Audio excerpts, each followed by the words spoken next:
السلام علیکم ناظرین، اللہ تعالیٰ نے ہر قوم کی رہنمائی اور ہدایت کے لیے مختلف انبیاء کو اس دنیا میں بھیجا، اور قرآن و حدیث میں جن انبیاء کا ذکر ہے ان کی تعداد 100 کے قریب ہے، جبکہ اللہ تعالیٰ نے تقریباً 1,24,000 پیغمبروں کو اس دنیا کے اندر مبعوث فرمایا ہے۔ اور جب اللہ تبارک و تعالیٰ نے خود قرآن مجید میں فرما دیا کہ ہم نے ہر قوم کے لیے ایک نبی بھیجا ہے، تو پھر ہزاروں سالہ تہذیب رکھنے والا ہندوستان بھلا نبی کے وجود سے کیسے محروم رہ سکتا ہے، جبکہ اللہ تعالیٰ کے پہلے نبی حضرت آدم علیہ السلام کو اسی سرزمین ہند کے اندر ہی اتارا گیا تھا۔ ناظرین، ہندو دنیا کا واحد ایسا مذہب ہے جن کی مشہور مذہبی کتابوں کے اندر ایک خالق و مالک، جنت اور دوزخ اور آخرت کا تصور موجود ہے۔ اس کے علاوہ سرور کائنات فخر دو جہاں محمد صلی اللہ علیہ وآلہ وسلم کے بارے میں بھی واضح پیشن گوئیاں ہندو مت کی مشہور کتابوں کے اندر موجود ہیں۔ چنانچہ سنسکرت اور ہندی مذہب کے مایہ ناز پروفیسر، جو کہ الہ آباد یونیورسٹی بھارت میں بطور پروفیسر خدمات سر انجام دے رہے ہیں، انہوں نے ہندی زبان میں ایک کتاب کالکی اوتار اور محمد صاحب کے نام سے لکھ کر بھارت میں تہلکہ مچا دیا، جس کا بہت سی زبانوں میں ترجمہ بھی کیا جا چکا ہے، جبکہ ہندوؤں کے بڑے بڑے پنڈت بھی اس کتاب کو جھوٹا ثابت کرنے میں ناکام ہو چکے ہیں۔ ناظرین، اس کتاب میں لکھاری نے ان تمام پیش گوئیوں کو یکجا کر دیا ہے جو کہ ہندوؤں کی مقدس کتابوں میں اللہ تعالیٰ کے آخری نبی حضرت محمد صلی اللہ علیہ وآلہ وسلم کے بارے میں لکھی ہوئی تھیں۔ ہندوؤں کا یہ عقیدہ ہے کہ برائیوں کے خاتمے کے لیے 10 اوتاروں یعنی پیغمبروں نے اس دنیا میں آنا ہے، جن میں 9 پچھلے 3 یگ میں یعنی ادوار میں آ چکے ہیں، اور اب آخری دور یعنی کل یگ میں کلکی اوتار یعنی آخری نبی کو آنا ہے۔ جبکہ ہندوؤں کا یہ بھی ماننا ہے کہ یہ کل یگ کئی ہزار سال پہلے شروع ہو چکا ہے اور دنیا کے تباہ ہونے تک یہی دور رہے گا۔ اسی لیے ہندو اب آخری کلکی اوتار یا آخری مسیحا کے منتظر ہیں، جس کی خبر ان کی مقدس کتابوں میں دی گئی ہے۔ ہندوؤں کی جانی مانی کتاب بھگوت پران میں لکھا ہے کہ کلیوگ یعنی آخری دور کا ایک بڑا حصہ گزر چکا ہے، اور یہی وہ دور ہے کہ جس میں بھگوان نے آخری اور طاقتور اوتار کو بھیجنا ہے۔ ناظرین، یہ یاد رہے کہ پیغمبر اور اوتار ہم معنی لفظ ہیں جن کا تصور ہندو مذہب میں موجود ہے۔ بھگوت پران کے اشلوک میں کالکی اوتار یعنی آخری پیغمبر کی جائے پیدائش، خاندان اور والد کے بارے میں کچھ یوں لکھا ہے کہ وہ کالکی وشنو یش کے گھر میں شمبل کے مقام میں بڑے پروہت کے خاندان میں پیدا ہوں گے۔ ناظرین، اس پیش گوئی کے مطابق کالکی اوتار یعنی آخری نبی جہاں پیدا ہوں گے اس مقام کا نام شمبل ہوگا۔ اور ڈاکٹر واہب پرکاش اپنی کتاب کلکی اوتار اور محمد صاحب کے صفحہ نمبر 29 پر لکھتے ہیں کہ سنسکرت زبان میں لفظ شمبل کو 3 معنوں میں لکھا جا سکتا ہے۔ پہلا یہ کہ شمبل کے معنی امن کی جگہ ہے، دوسرا یہ کہ وہ مقام جو پانی کے قریب ہو، اور تیسرا معنی یہ ہے کہ ایسا مقام جس کی طرف لوگ کھینچے چلے آئیں، اور یہ سب جانتے ہیں کہ دنیا بھر میں مکہ کے علاوہ ایسا کوئی مقام نہیں۔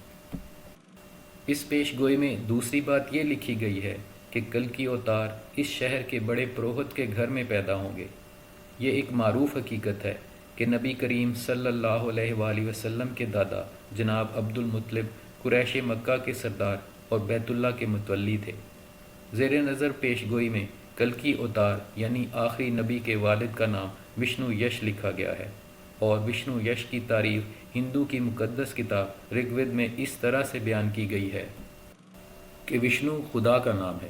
اور یش کا معنی ہے بندہ یا غلام، یعنی وشنو یش کا مطلب ہوگا اللہ کا بندہ، جبکہ محمد صلی اللہ علیہ وآلہ وسلم کے والد محترم کا نام بھی عبداللہ یعنی اللہ کا بندہ ہے۔ اور کالکی پران کے صفحہ نمبر 11 پر کالکی اوتار یعنی آخری نبی کی والدہ کا نام سومتی لکھا گیا ہے، اور سنسکرت میں اس کا معنی پر امن یا امن والی کے ہیں، جبکہ حضرت محمد صلی اللہ علیہ وآلہ وسلم کی والدہ کا نام بھی آمنہ یعنی امن والی تھا۔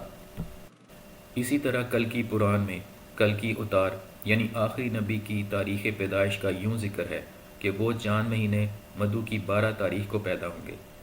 ناظرین، ہندوؤں کی مانی جانی کتاب مہابھارت میں کلکی اوتار یعنی آخری پیغمبر کی 8 خصوصیات لکھی گئی ہیں،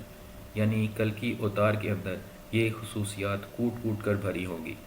کلکی اوتار میں معرفت الہی، ضبط نفس، معزز حسب و نسب، الہامی علم، متوازن گفتگو، شجاعت و بہادری، سخاوت اور جذبہ احسان مندی کی خصوصیات بھرپور طور پر پائی جائیں گی۔ اور بے شک جو بھی سرور کائنات نبی آخر الزماں حضرت محمد صلی اللہ علیہ وآلہ وسلم کی سیرت مبارکہ کو پڑھے گا تو یہ جان جائے گا کہ یہ خصوصیات تو حضور اکرم صلی اللہ علیہ وآلہ وسلم کی ذات میں رچی بسی ہوئی تھی۔ ہندوؤں کی مقدس کتاب کے اشلوں میں یہ دعویٰ کیا گیا ہے کہ کالکی اوتار یعنی آخری رہبر دیوداد یعنی خدائی گھوڑے پر سواری کریں گے، جبکہ محمد مصطفیٰ صلی اللہ علیہ وآلہ وسلم نے اللہ کے بھیجے ہوئے نایاب براق پر سفر معراج کیا، جس سے ایک اور پیش گوئی پوری ہو جاتی ہے۔ تو ناظرین، ان تمام پیشن گوئیوں سے یہ بات ثابت ہوتی ہے کہ ہندو جس آخری کلکی اوتار کا انتظار کر رہے ہیں وہ کوئی اور نہیں بلکہ محمد عربی صلی اللہ علیہ وآلہ وسلم ہیں، اور ان کی مقدس کتابوں کے اندر اس آخری مسیحا یعنی کلکی اوتار کا ذکر ہے، اور ان کے بارے میں جو تمام پیشن گوئیاں کی گئی ہیں وہ حضور اکرم صلی اللہ علیہ وآلہ وسلم کی ذات اقدس کے اندر موجود ہیں۔ لہٰذا یہ تمام پیشن گوئیاں اس بات کو ثابت کرتی ہیں کہ ہندو جس نبی کی امت ہیں وہ نبی اکرم صلی اللہ علیہ وآلہ وسلم کی ذات اقدس ہے، جو کہ آج سے 1450 سال پہلے اس دنیا کے اندر تشریف لا چکی ہے، اور حضور اکرم صلی اللہ علیہ وآلہ وسلم ہی وشنو یش کے گھر میں بڑے پروہت کے خاندان کے اندر پیدا ہوئے تھے، جیسا کہ آخری کلکی اوتار کے بارے میں ہندوؤں کی مقدس کتابوں میں پیشن گوئیاں کی تھیں، اور حضور اکرم صلی اللہ علیہ وآلہ وسلم کی والدہ کا نام ہی سومتی تھا، اور آپ کے والد کا نام وشنو یش یعنی عبداللہ تھا۔ لہٰذا ان تمام پیشن گوئیوں سے یہ ثابت ہوتا ہے کہ ہندو حضور اکرم صلی اللہ علیہ وآلہ وسلم کی امت ہیں۔ ناظرین، کلکی پرانی نامی ہندی کتاب کے صفحہ نمبر 5 پر آخری نبی کی یہ پیشن گوئی بھی کی گئی ہے کہ وہ اپنے 4 ساتھیوں کے ساتھ مل کر شیطان کو تباہ و برباد کر دیں گے، اور اس کے علاوہ ایک اور اہم پیشن گوئی یہ بھی کی گئی ہے جس کا ترجمہ یوں ہے کہ جنگ کے میدان میں ان کی دیوتاؤں یعنی فرشتوں کے ذریعے سے مدد کی جائے گی، جبکہ ہندو مذہب میں فرشتوں کے لیے دیوتا کا لفظ عام استعمال کیا جاتا ہے۔ اب اگر دیکھا جائے تو ان تمام پیشن گوئیوں سے یہ ثابت ہوتا ہے کہ ہندو جس آخری کلکی اوتار کا انتظار کر رہے ہیں وہ حضور اکرم صلی اللہ علیہ وآلہ وسلم ہی ہیں، کیونکہ نبی اکرم صلی اللہ علیہ وآلہ وسلم ہی کی فرشتوں کے ذریعے سے مختلف غزوات میں مدد کی گئی، جس کا ذکر قرآن مجید میں بھی موجود ہے۔ ناظرین، محمد عربی صلی اللہ علیہ وآلہ وسلم وہ ہستی ہیں کہ جن کے بارے میں قدیم مذاہب کے ماننے والوں کو خود ان کی مذہبی کتابوں میں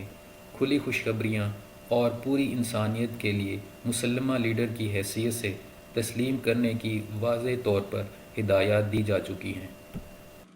بشرطے کہ وہ اپنی تمام مذہبی کتابوں کی ان گواہیوں سے پوری طور پر واقف ہوں۔ اور ظاہر ہے کہ یہ ذمہ داری پوری امت مسلمہ کی ہے،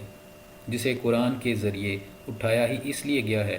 کہ وہ قیامت تک آنے والے انسانوں کو اس حقیقت سے باخبر کر دے کہ محمد صلی اللہ علیہ وآلہ وسلم ہی وہی ہستی ہیں کہ جن کی آمد کی خبریں تمام انبیاء دیتے رہے ہیں، اور تمام مذاہب بشمول ہندو مذہب کی مقدس کتابوں میں ان کی آمد کی پیشن گوئیاں صاف الفاظ میں درج ہیں۔ ہندوؤں کی مقدس کتابیں جس کلکی اوتار یعنی آخری پیغمبر کی دہائیاں دے رہی ہیں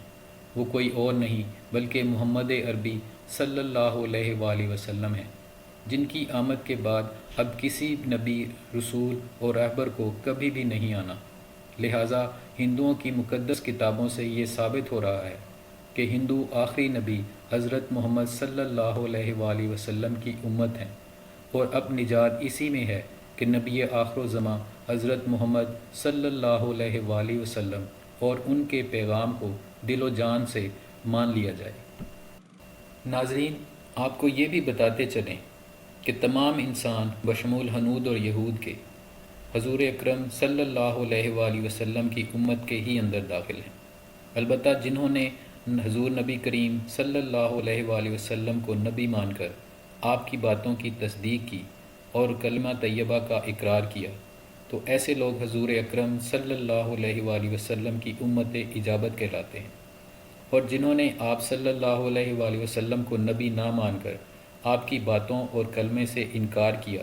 تو ایسے لوگ غیر مسلم اور حضور اکرم صلی اللہ علیہ وآلہ وسلم کی امت دعوت کہلاتے ہیں۔ لہٰذا اس ذریعے سے ہندو حضور اکرم صلی اللہ علیہ وآلہ وسلم کی امت دعوت کے اندر داخل ہیں کہ ان کو حضور اکرم صلی اللہ علیہ وآلہ وسلم کا پیغام حق اور دعوت پہنچ چکی ہے، اور خود ان کی کتابیں بھی حضور اکرم صلی اللہ علیہ وآلہ وسلم کی ذات اقدس کی تصدیق کر رہی ہیں کہ تم لوگ حضور اکرم صلی اللہ علیہ وآلہ وسلم کی امت ہو۔ اللہ تبارک و تعالیٰ سے دعا ہے کہ اللہ تعالیٰ ہندوؤں کو ہدایت نصیب فرمائے اور حضور اکرم صلی اللہ علیہ وآلہ وسلم کی غلامی کا دامن تھامنے کی توفیق عطا فرمائے۔